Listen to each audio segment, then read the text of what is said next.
Hey everybody, welcome to another episode of the R Show. Tonight, photography is in session, and we are having Mr. Robert Young II, and of Burns. course we have Mr. Dwayne as my co-host. Hello. Robert, Hey, Chris. Oh, what was that? His name is Robert Burns. I think Robert Burns. Not Robert. Yeah, not Robert Young. Oh boy, why am I saying Robert Young? Boy, oh boy, oh boy. That really. I just want to make sure it's okay out there.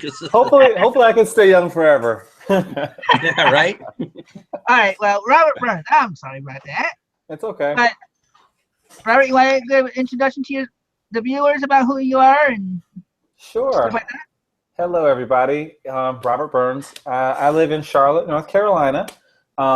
I'm a reseller. I'm also a professional photographer. I have lots of streams of income. But, for the last, year or so, I've really been focusing on just, really making a go of photography.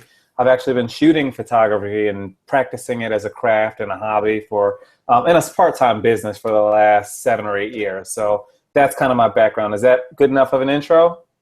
Sure. Whatever you're free to willing to tell is good for an intro. We don't push people on their show. Okay. You weren't born what is it? A young black child born on the wrong side of the poor young child born on the wrong side of the tracks. Whatever story you want to go into, man. Okay. Well, I guess I'm an East Coast kid. I have been here in Charlotte, like I said, for I guess 5 or 6 years now. I found the reselling community probably 4 years ago. I worked in insurance and some other. I worked in public relations, and I did some website design and stuff like that for a few companies when I left college. Worked in communications for a while, and like I said, I found the reselling community a couple years ago when I needed some money. I started off going to kind of like some of the vintage stores like Buffalo Exchange and Plato's Closet, and I tried to dabble in clothes, and my background is in shoes. Some people may know me as Mr. Shoe Guy. So I used to do a lot of high-end dress shoes for men specifically. I wrote a book I think it was 2 years ago on basically my process for eBay and Craigslist for how to flip shoes. You would find it, garage sales, estate sales, Goodwills, Salvation Armies, what have you. And a big part of my, strategy to resell is product photography. So I'm not a product photographer by my career. I actually make my living off of wedding photography, so events and special events. And I do some fashion photography as well, like modeling out here in Charlotte. The model scene is not that big, so most of my income comes from weddings photography. But I understand some of the basics of product photography. So I appreciate you guys for having me on the show. I think that some of the core tenets of photography overall, just, lighting, some of the settings and the technical stuff, it's applicable whether you're shooting outside or inside. So if anybody has, specific questions, I'll do my best to answer them. And, hopefully I'm of use to you guys and you out there in YouTube land. So that's pretty much what I got for right now, unless you got questions. Well, thanks for that. I do have questions, and my first question that kind of goes into what your intro was. How long have you been into photography, and what got you interested in it? Okay. I remember back in middle school and high school that in my high school they had photography and photojournalism, but I wasn't really that interested at the time. And I'm 28 years old, so I guess that was 12, 13 years ago when all this stuff was available and accessible in my high school. But the first time I discovered an interest in photography was, like I said, I was a communications major. I went to the University of Georgia. I got a bachelor's in journalism. To get that, I actually needed to take a photojournalism course. They gave me a Canon T3 for the semester, and yeah, that was kind of cool. They gave me a Canon T3 for the semester, so I got to shoot on a pretty nice, DSLR, and directed lessons. They would teach you how to take photos. They teach you about aperture. They teach you about shutter speed and this and that, the exposure triangle. And I had fun with it, and it was a free camera, so I ended up shooting and falling in love with it. I got a couple months later for Christmas, and you know how hobbies are born. Sometimes you get something as a gift and you just keep doing it. So that's what happened with me. I think I did nature for probably 2 years. I shot a lot of bees and a lot of landscapes and stuff like that, nature and animals, but I never really did products or people for a couple years. So I think around maybe 4 years ago was the period when I started doing product photography, just like kind of really zooming in on subjects and really getting close to things. Working on my focus a little bit more as far as making sure my pictures were coming out better. And then obviously working with people. So that's kind of how I evolved in it. Did that kind of answer that for you? Yep. Okay. Dwayne, you want to read Kathy's question? Sure, I suppose. It says, if e-commerce is the way to go, why go into photography when every housewife with a phone thinks they are photographers? That is a great question. I think that there's a lot of people out there who aren't quite sure what they want to do, and there are people out there who know exactly what they want to do. For the people out there that know what they want to do and all they want to do is make money, following your passion and some of the things that you want to do, but they may not be commercially viable, is something to think about. For me personally, I worked for 5 years in the insurance world, and I really hated it. I did other things before that, and I really hated some of those as well. I knew that after 7 or 8 years of working in stuff that I hated, I wanted to do something I really liked. So I had a plan 2.5 years ago to quit my job. So I executed that plan and really kind of worked on it. One of the ways that I was able to put that plan into practice was creating some alternative forms of income. And one of the alternative forms of income, actually several of them, were through e-commerce. So by doing eBay and Craigslist, that was a form of e-commerce that was relatively active income, where I actually had to spend time, going out sourcing items, listing items, shipping them, what have you. But that was an e-commerce form. Then I was able to write a book on my process, which was active at first, but then it became very passive income once you create a product. So I feel like e-commerce is definitely the way to go for a lot of people. And as this, our society is changing, it's going to become more of a way for more people. However, there is part of me that thinks that you should do some of the things that you want to do. And I never said that I was, I'm talking a couple years ago, several years ago when I first started doing photography. I never had any intention of even doing this as a hobby, but I loved it so much, I wanted to do it as much as I could. And when I thought about, back at the job that I hated a couple years ago, I was like, well, I'm not really loving this and I want to do something different. What makes me happy? All I could think about was photography and a few of the other things that I happen to have some skills at. So I was like, yeah, it may not typically be, Kathy, I'll definitely address one of the points you said.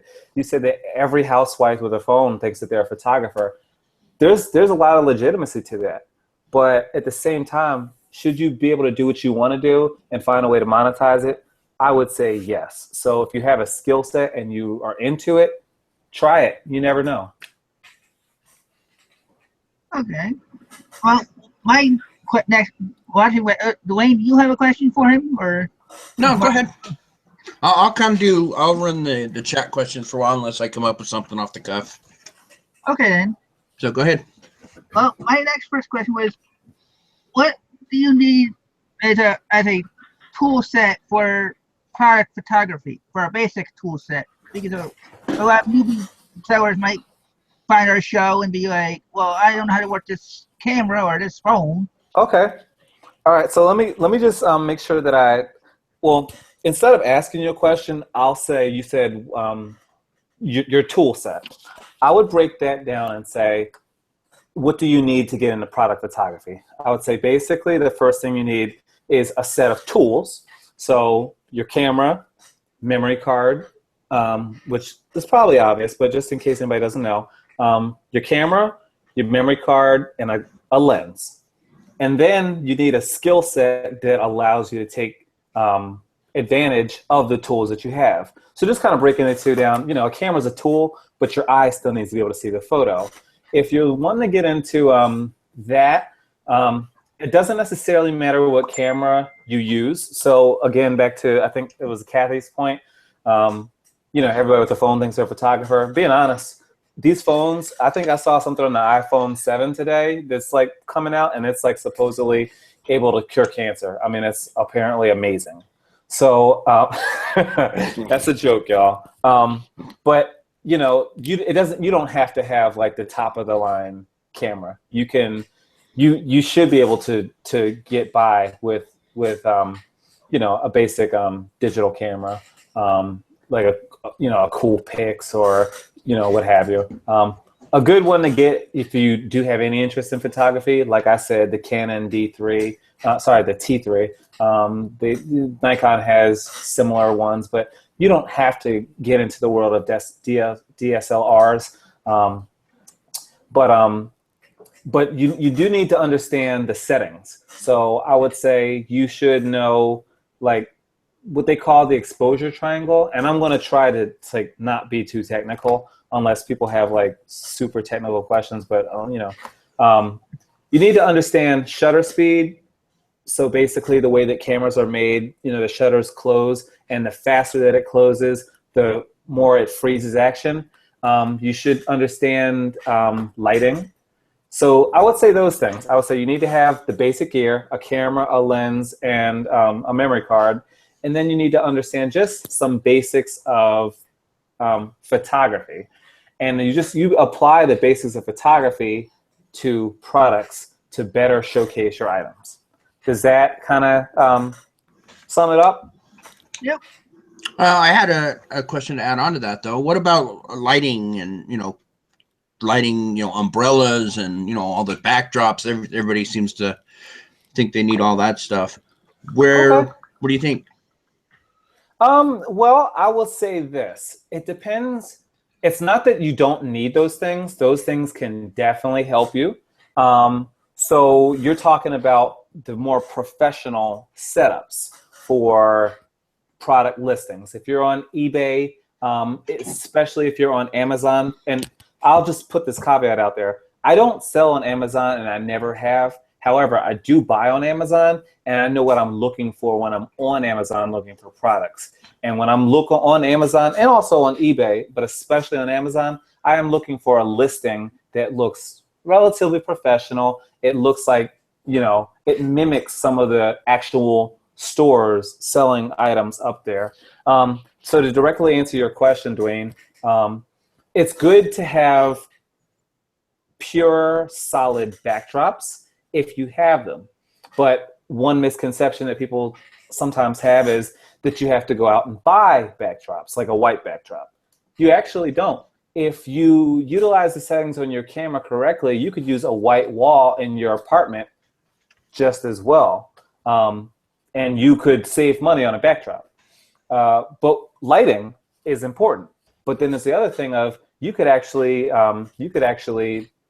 just use natural lighting. And I did that for a couple years with my shoe listings, and I just shot them all outside. Just make sure you do it on a relatively sunny day. So to directly answer it, you can buy that stuff. It does help you. But if you're, for instance, just starting your reselling business and you only have limited money, I'd buy a camera before I buy all this expensive lighting equipment. If you have a little bit of money and you want to step your game up from natural light, or you just want to, you want to spend $100, you can get a basic lighting kit. You can get one light and an umbrella or something like that. I see a comment in the section, the comment section, which way is the umbrella actually supposed to point. It depends on what kind of umbrella you have. So if you have what they call a shoot-through umbrella, basically that's a white umbrella that you open up, and it's white and there's no black on it. Black basically controls where the light spills. So if the top part of the umbrella that goes like that, and this is the part that points down. If this part right here that's red is black and that's the umbrella, then you would point your light that way, so the inside of your umbrella shoots. But most people that are doing this, they're using white umbrellas, so it doesn't matter which way it points, really. So hopefully that answers that question. We have another question from Leisure Picker. Okay. I know how much of your income is from shoe sales nowadays? Yeah, I'd probably say like less than 10%, because that's not my area of focus at this point. There was a time when I'd probably say closer to 20%.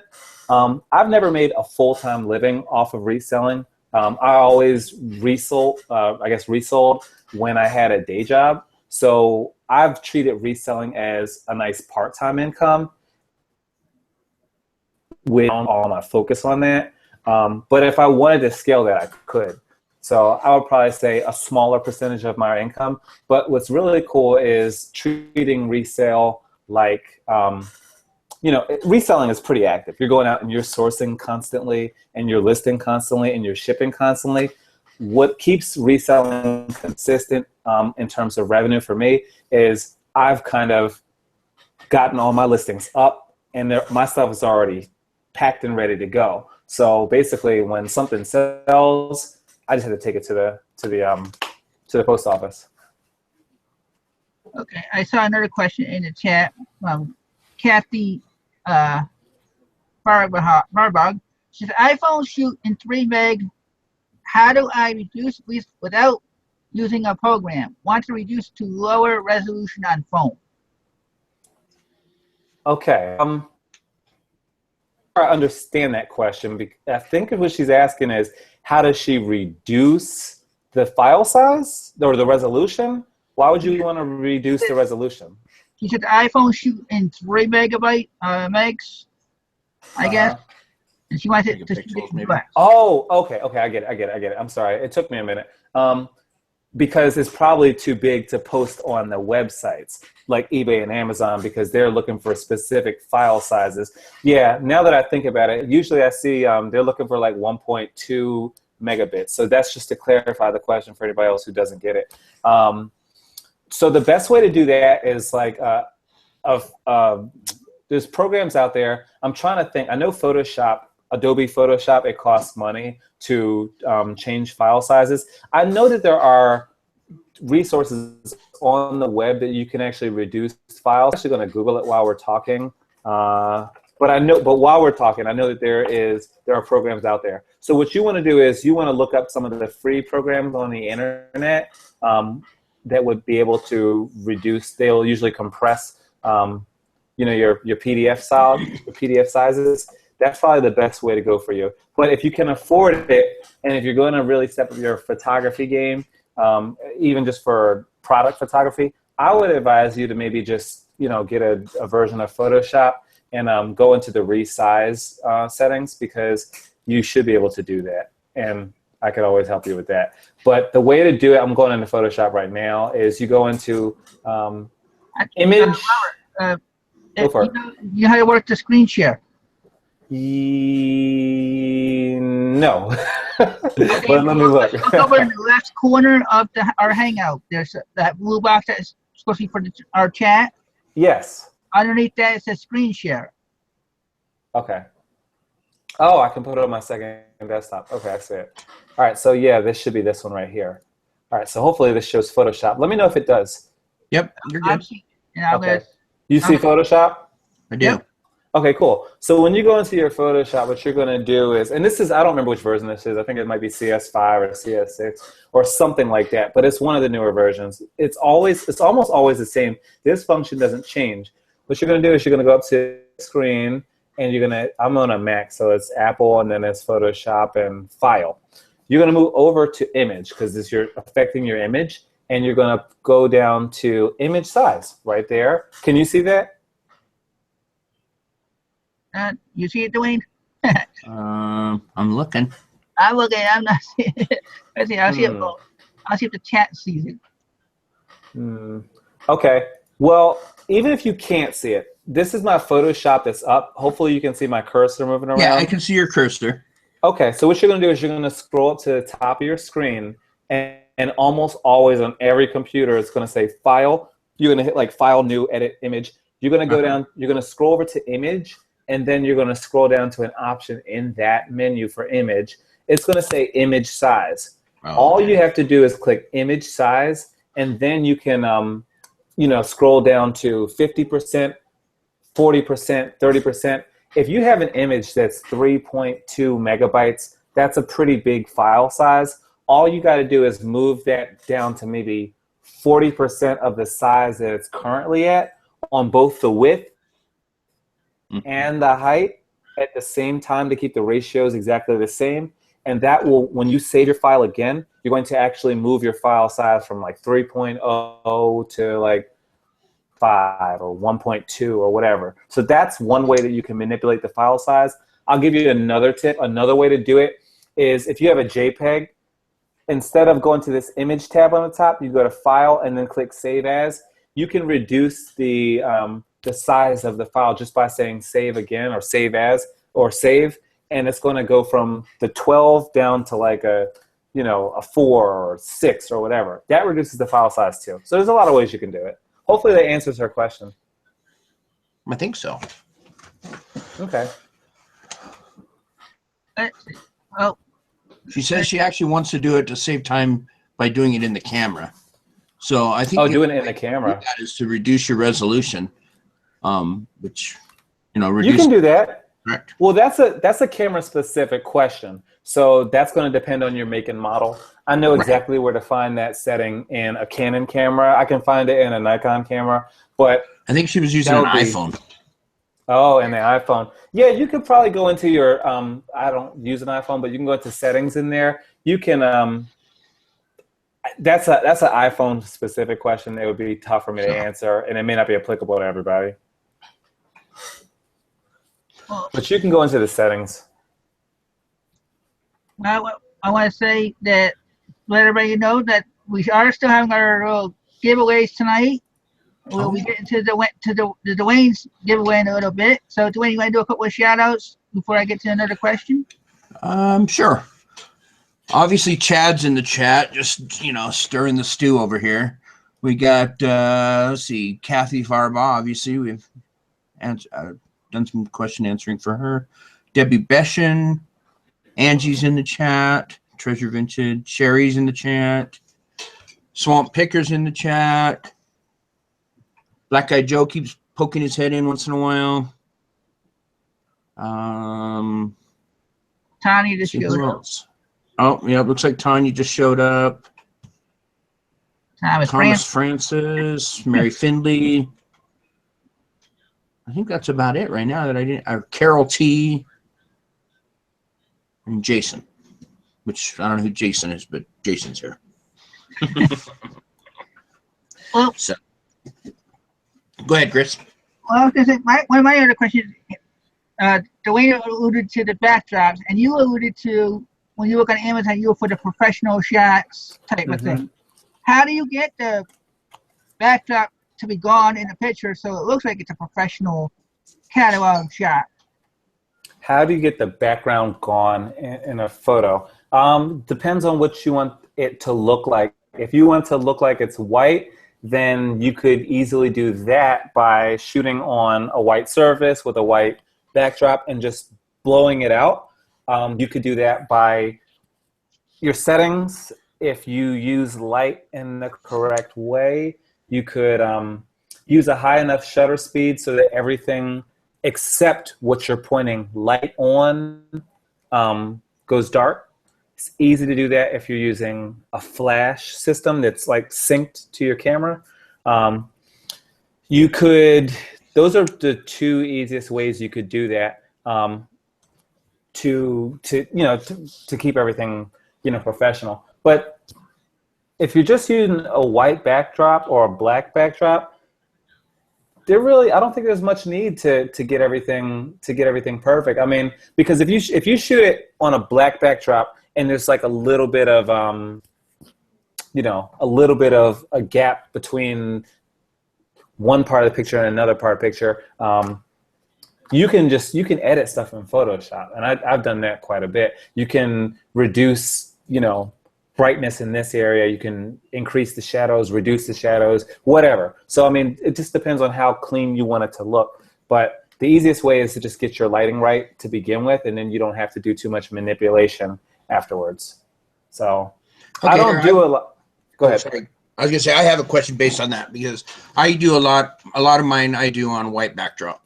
Okay. Now when I switch over to a black backdrop and like a white cloth shirt, it takes me like, I don't know, 5 or 6 pictures to figure out how to get my pictures to look good again. I'm pretty much just a point and shoot kind of guy. I don't know a whole lot of, I can change a little bit, but why is it when you go from a white backdrop to a black backdrop, there's so much changing needed in with that? I was looking through the comments a few minutes ago, and I saw a good comment that I definitely agree with, and I think it was Cherry Vintage. It said, black absorbs light and white reflects light, and I have to agree with that. I got a black backdrop right behind me. I was doing a couple of YouTube videos right before I jumped on here with you guys, and I like the look of a black backdrop, but I like the look of a black backdrop for like a human subject, especially with somebody as much, as color as I do.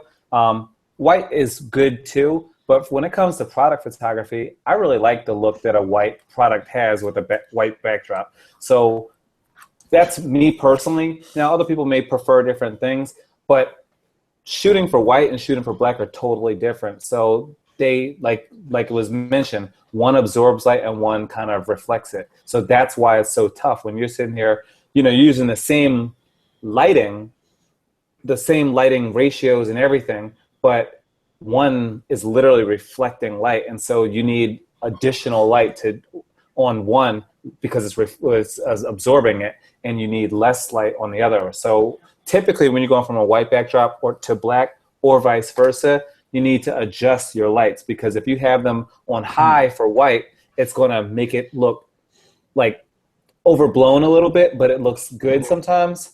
But if you use that exact same light on the black, then it's going to turn your black to a gray. So you got to turn it down. Okay, so it's more of a lighting issue for me, not a camera issue. I just manipulate my lights different. Absolutely. Okay. Yeah, I would probably bring the lights down or up. I'm trying my best to not go too deep into settings, but I will. No, I understand. No. If you don't mind, I want to just kind of offer just some basic settings that people might find helpful. Typically, when I'm doing product photography, or just most photography in general, there are times when I don't want to use high shutter speed.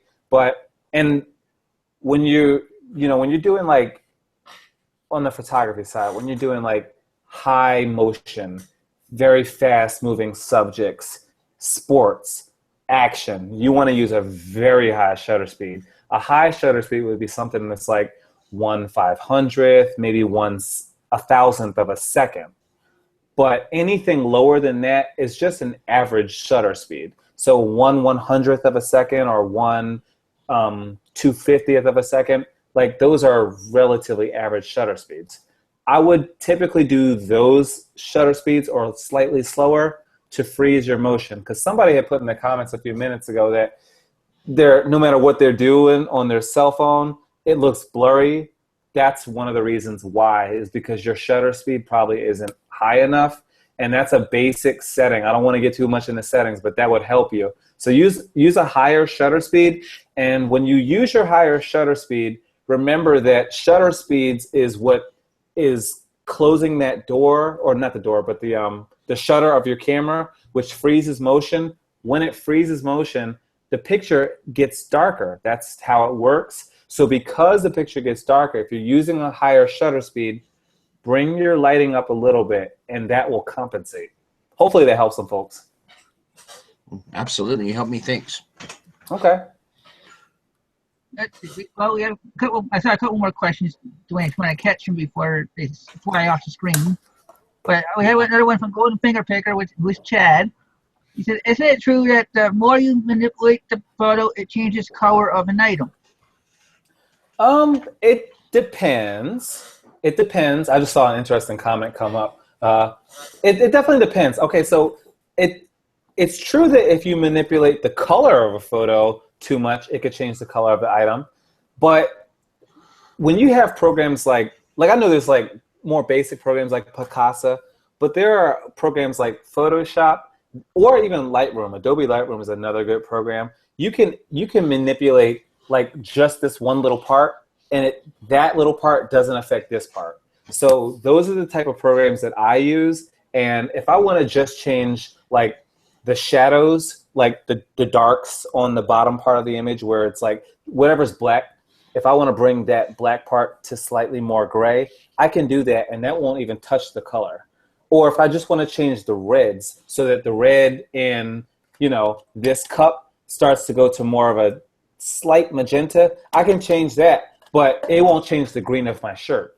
So that is true what you're saying, that if you manipulate, you can over manipulate an item to the point where it doesn't look like what you have. So if we're talking about reselling, like say I'm selling this cup and you bought this color in this red, but you could change this red to a blue. Okay, that's clearly over manipulating a photo.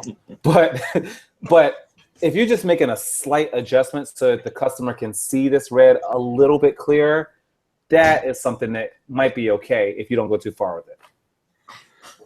Well, one of the people in the group earlier, there was great timing since we decided to have you on earlier. Okay. They had a picture of a suit taken two different ways. And it was a lighting issue, but the suit looked completely different. I mean, completely different colors. Mm-hmm. And he basically said, well, which one should I go with? And I think most everybody was saying a certain one because the picture popped better. But I also saw some comments that said, well, what's the color of the actual suit when you look at it? Because that's what you want to try and get on your, when you're on your listing, is what does it actually look like? Because I've had actually a return from a guy that said, these are dark blue pants when they were black to me. But when I sent them to him, they were dark, super dark blue. But that's a great point. And actually, let me just be as concise as I can with it. I agree with that second point. What does it look like when you look at it? But here's the caveat to that. You might take a picture and you might think that you are capturing it correctly, but maybe due to your settings or due to poor lighting, it doesn't look the way that it looks in your hand.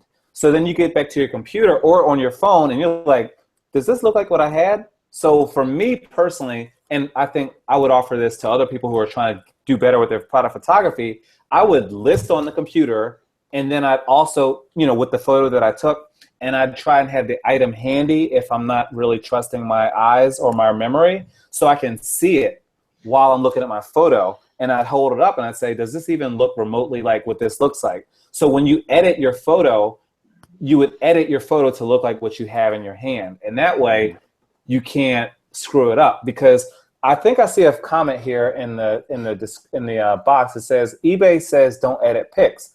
Well, they may say that, and I've never heard that before. I think what she might be saying is that they say don't over edit pics to the point where it's like you're creating something that doesn't exist. Because I've edited hundreds of shoes before, and I do minimal edits. Like when I do my weddings and stuff like that, I'll go into it. I'll do a lot of fun stuff.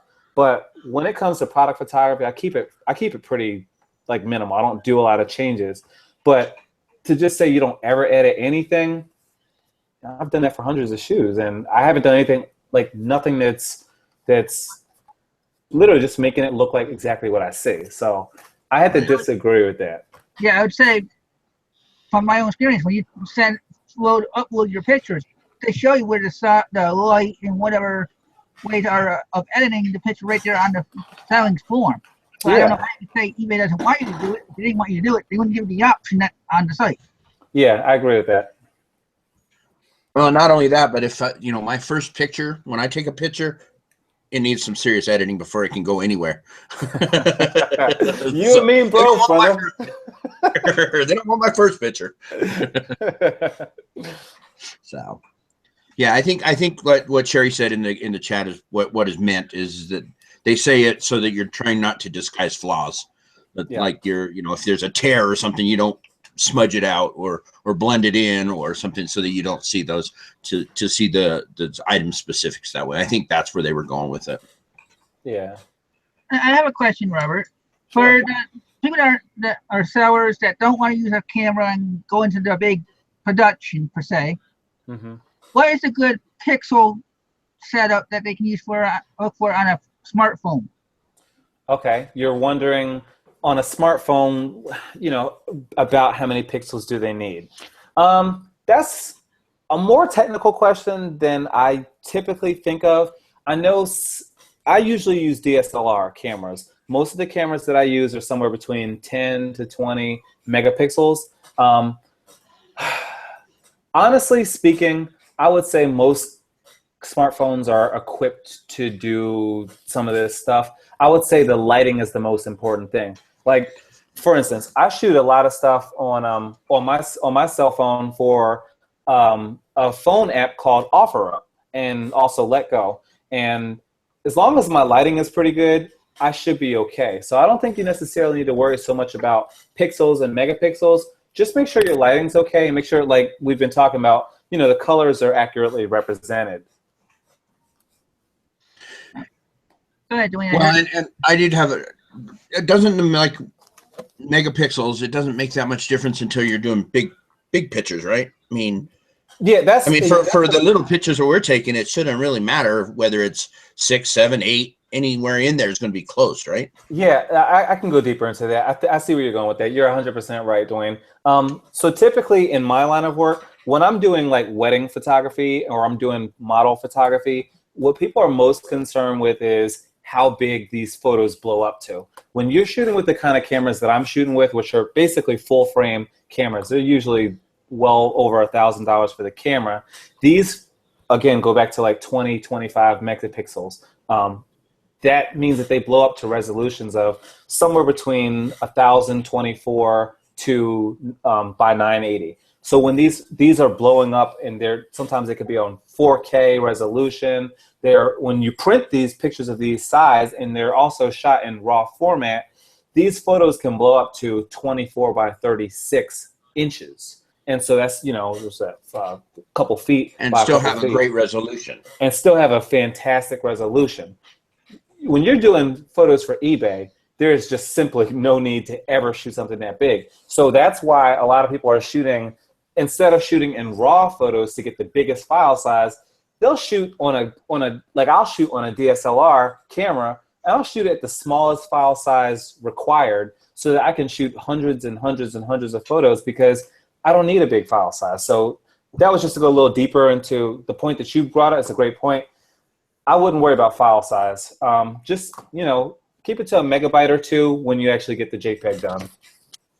And then we had a question from Lewis and Riley's Treasures.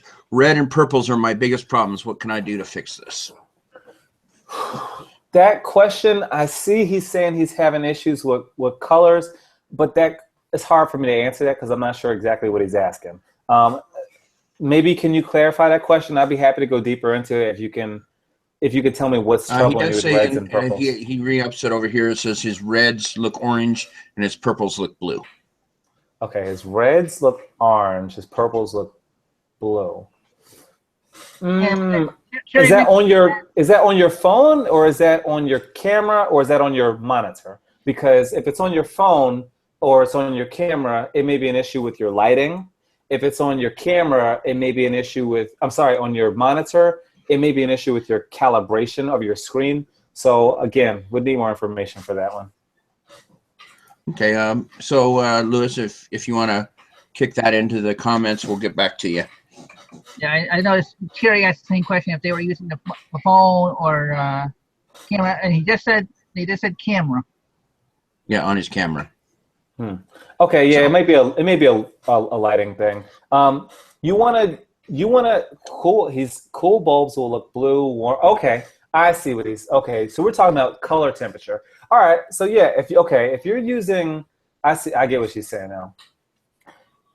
Lighting temperature, again, trying to avoid going too technical, but lights are made in all different types and they're made in all different temperatures. So if you turn on like lights in your living room, oftentimes they're going to turn onto a warm kind of orangish color.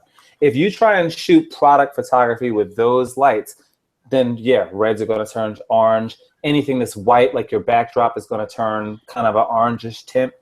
Now, if you go into like anywhere where they have like fluorescent lighting or something that's not very warm, you might get like a bluish tint to it. And again, those wouldn't be the right lights that you want to use. Typically speaking, the best lights for what we're doing would probably be LED. So these lights that I have behind me, I'm in my studio right now. These lights that I have behind me, they're actually LED lights. And so going back to the color temperature, they're more of a pure white and slightly, I'm talking very slightly cool, not blue, but just really pure. The light that emits from these is like more white than anything else. And it's also very controllable. With these lights right here, these are continuous light. I don't know, I spent maybe 150 on one of them. They come with a dimmer. And they're by ProMaster. Now, I don't work for ProMaster, so I'm not really making an advertisement for them. But you can get these type of LED lights by a number of different companies. And those type of lights right there, they won't cast the same type of tint that maybe some of the more incorrect lights would do. So when you're doing this type of product stuff, I would either stick with the outdoor natural light if it's something you could take outdoors, or I might try the LED ones. Hopefully that helps. Before we get into my next question, Dwayne, why don't you show what you're going to be giving away for your question? And we'll yeah. So for those that didn't know, we decided I have a couple of extra photography books here. And since we had a photography person on, we were going to give away some photography books. I'm going to ask a question, and the first person that I see in the chat that gets it correct will win this fabulous gift. It's a Popular Photography Complete Photo Manual. Kind of goes from start to finish on this. I mean, it starts out pretty easy, and then it gets into some, how to dealing with fog and some higher end stuff, which is way above me. So when I ask my question, we'll see who gets it. Who's the first to come up with the correct answer? Do you want to do that now, Chris, or do we want to wait? Yeah, we'll do that now because we're actually already at quarter of the hour, and I know Robert said that he'll hang with us as long as he can, but I don't want to tie him up for too long. But I want to get our surprises in before it's too late. Oh man, we're gonna keep him on all night. I'm looking forward to it. Okay. Anyway, all right. So are you guys ready in the chat for this wonderful, wonderful book? My question is, the other night, which was Sunday night on the R Show, I was asked what was my best flip of the week. I want to know the quantity of what I sold, not what I sold. Go. But they're all saying yes and ready. So while we're waiting, yeah, well, we got to give them. Win this book. What I do is I'll ask you didn't even watch my show. I'll ask Robert my next question, Dwayne, while you're looking at that, and then once you get it, just nudge me or somehow let me know, and we'll go. Yep, I'll let you know. Okay. I asked this before the show, and you said it was a good question. I don't know if you really know the answer, but is there a book that talks about the tinfoil trick of eliminating shadow? There are probably a few different books. There's probably a lot. just to kind of give a little context for anybody out there who maybe doesn't know, you're talking about eliminating shadows. When you shoot with lights, you're going to create shadows. So, I mean, that's just like if you're walking outside and the sun's shining down, and there's going to be a shadow next to you. Typically, anybody who's doing photography wants to eliminate shadows and reduce shadows. Some shadows can be good, but some, this chat is free, okay. But some shadows can be good, but you do want to reduce them if you can. So when you mention the tinfoil method or of reducing shadows, I'm guessing that you're talking about using some sort of reflector. That's what I'm thinking. Basically, what you want to do with a reflector is you want to, and the reason why we use tinfoil or a silver surface that is metallic is because that catches light pretty well, and it also reflects it pretty well. And it will, if you turn it, like if you take a reflector or you take some tin foil, like just a straight surface and kind of go like this light's coming from this way right now. If I were to take a reflector and go like that, it's going to take this light and then send it back that way. And whatever's like right over here, it's going to actually cast that light back over here, and it's going to fill in these shadows. So I'm sure you can see on this image right now, the light's coming from right here. My hand's literally in the light. It's going to come to this, and then depending on the angle of this, I can change this angle and then cast the light that way. I'm hoping people can see that, because it seems like I can see it in my my little viewfinder here. Yeah, I can see it. Yeah. So that's typically how you would use a reflector, and I think that's what you're referencing with the tin foil thing. You can do that with a white surface. There's white reflectors. There are silver reflectors, but that's basically it. All right, you guys are killing me in the chat. Okay, I mean, come on, guys. You didn't watch my show. It was only Sunday, Daddy. I know. Okay, I'm gonna have to help you guys out. It looks like it's less than 20. So between 1 and 20. Oh my goodness. Hey, wait, I'm gonna put I'm gonna see if I'm right anyway, just for the heck of it, and I'm gonna put it in our chat. Yes, you're right, Chris. There, finally. Leisure Picker got it. My goodness, you guys. It was 14. Now, does anybody know what it was? I mean, this is just an ancillary question. Do you remember where they were? So Leisure Picker got it with 14 was the correct answer. And I don't see anybody answering what it was. They were smoke detectors. Man, I'm crushed that you guys really. She didn't need the book. That's what she wanted to guess the answer anyway. That's why she was being absurd. Oh, whatever, Cherry. Whatever. I know she was answering pretty crazy, like 6,303 or something. Anyway, okay, so Leisure Picker, get a hold of either me or Chris after the show, and we'll get it sent out to you. Thanks, guys. And I'll wait a little bit before we do mine, but I do want to do an announcement that we are not having a show on the 14th.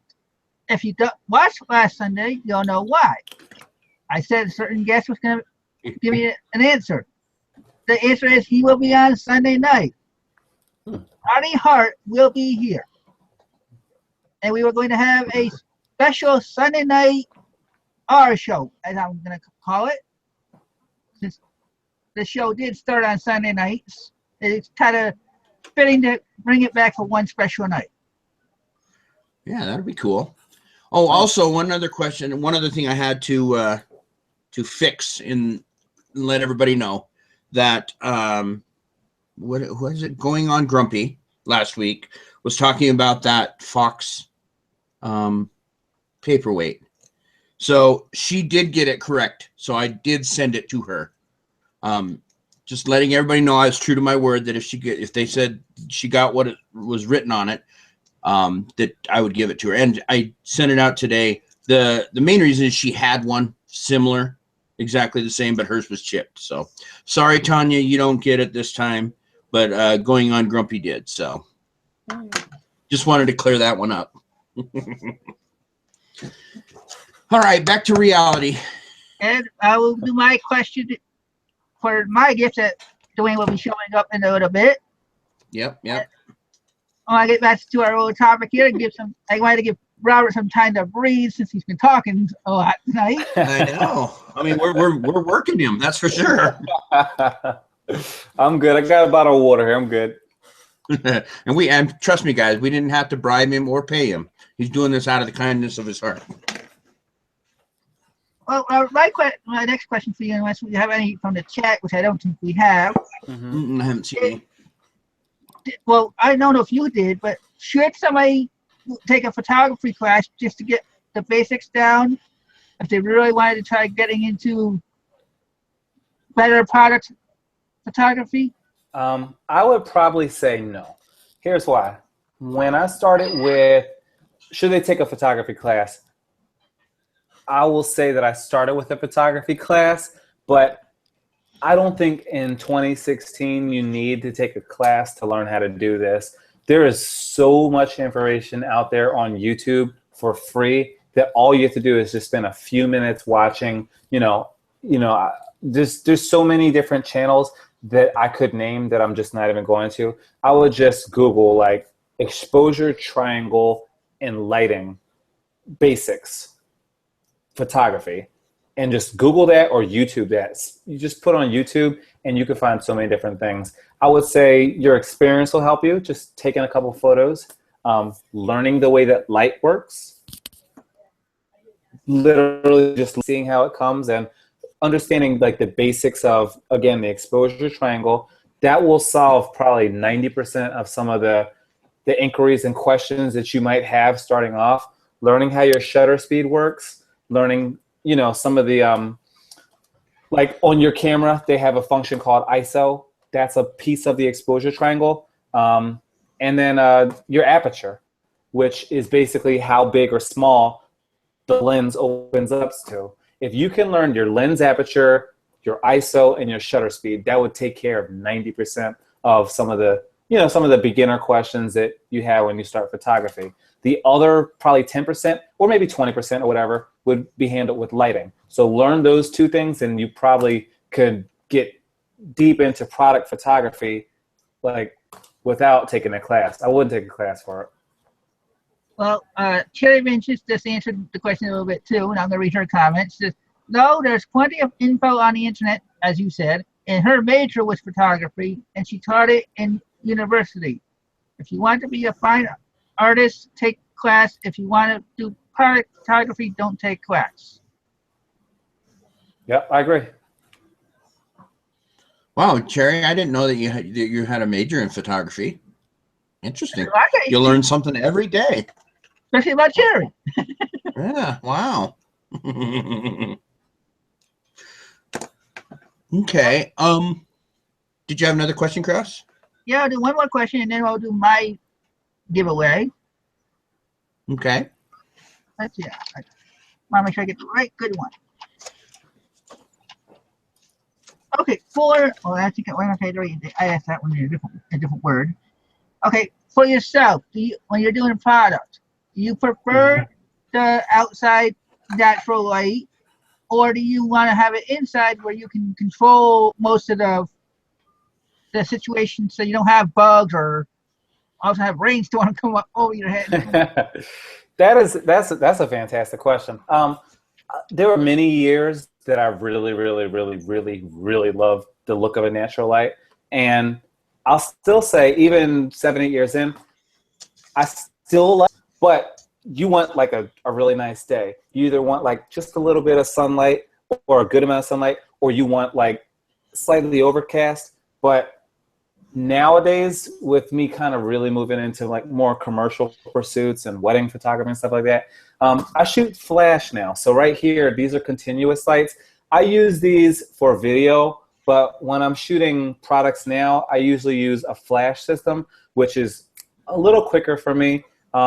I like that because I can control it, and they're very strong lights. So I can just basically point one of these lights, flash it, and it's so powerful that I don't need to do much else. But I do like natural light too. So it just depends on what I'm doing. If I'm doing product photography, I like flash now, sometimes outside natural light. But like you said, you got the elements, you got rain, you got this and that. If you just want something that's consistent, it's easier to just set up kind of a studio and go with Flash. It is. Doing any questions from the guests? I didn't get from the viewers before I. No, not really. They're talking about all their people that they know that have taught or have a photography. Somebody's brother and Cherry talking about what she was doing with her. Well, then in that case, while we're waiting for more questions, why don't you show what book we're giving away for my question? All right, prize number 2. This one is Digital Photography Essentials. It's a hardback book. Yeah, it's actually a really nice book. This one starts fairly, your first photos kind of idea, and gets harder as it goes through architectural photography and stuff like that. So, all right. Now, my question doesn't have to do with the topic, but it has to do with our show. And I know Robert won't know this question because he hasn't been around. Plus, I don't think how often he watched other live shows when he was doing YouTube videos. But okay, so wait. Before we go, Chris, you're watching the chat, right? So you know who's going to win.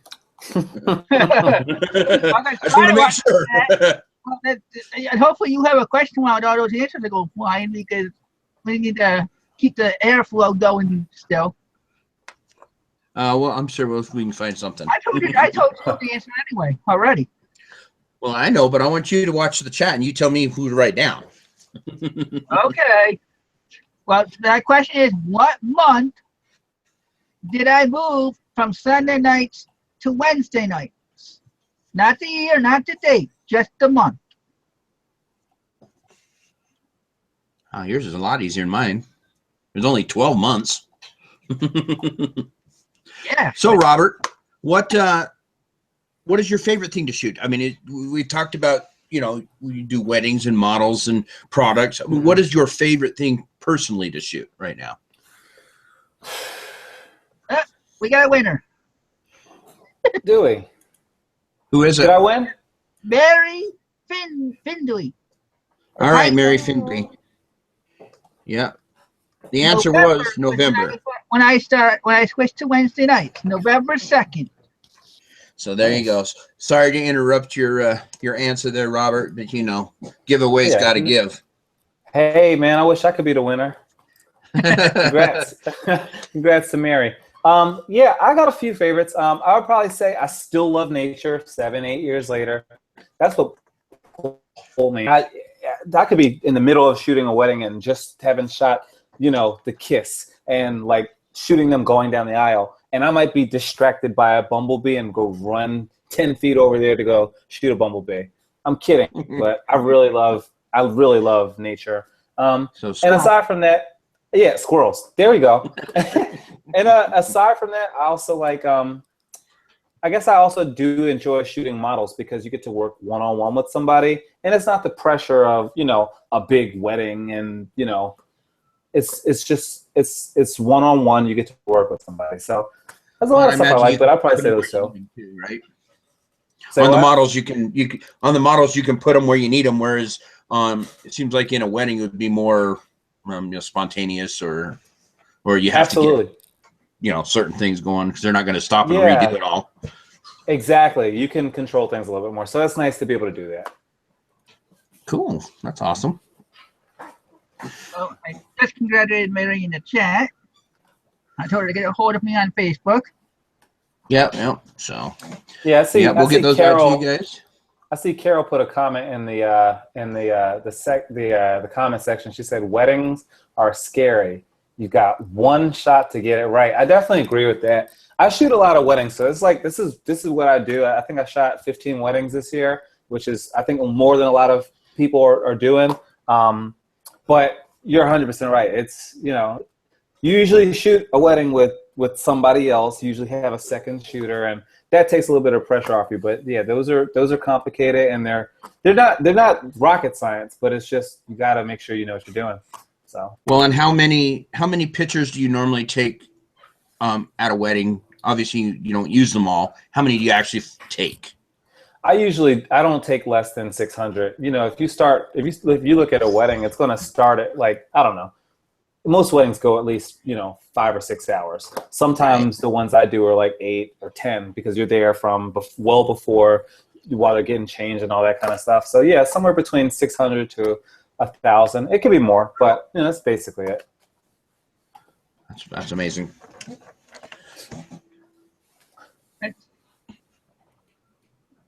We do have a Piece 3601 asks, in your opinion, which cell phones do you think take the best pictures? That's the easy one. iPhone 6s and like the 7 that's coming out. The cameras in those cell phones are phenomenal. I'm an Android guy. I shoot with this. I don't shoot with this. I have this Samsung Galaxy Express 3.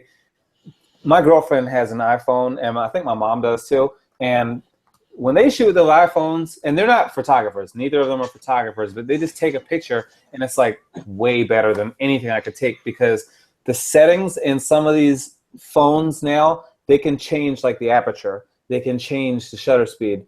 On Sam's, like, I hate to throw Android under the bus, but this phone just doesn't have the same capabilities, and I'm a photographer, that some of these other things have. So, I would say iPhone by far.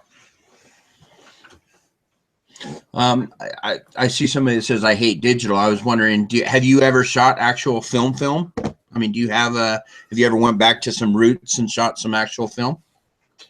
Actually, I kick myself because back when I was in high school, I had the opportunity to like do photography and shoot film. I missed that because I didn't have the interest then. So when I first started in college, we had already moved past film by that point. So I've never actually shot film before. So I wish I had that opportunity. Right. That's great. You got a question for him, Chris?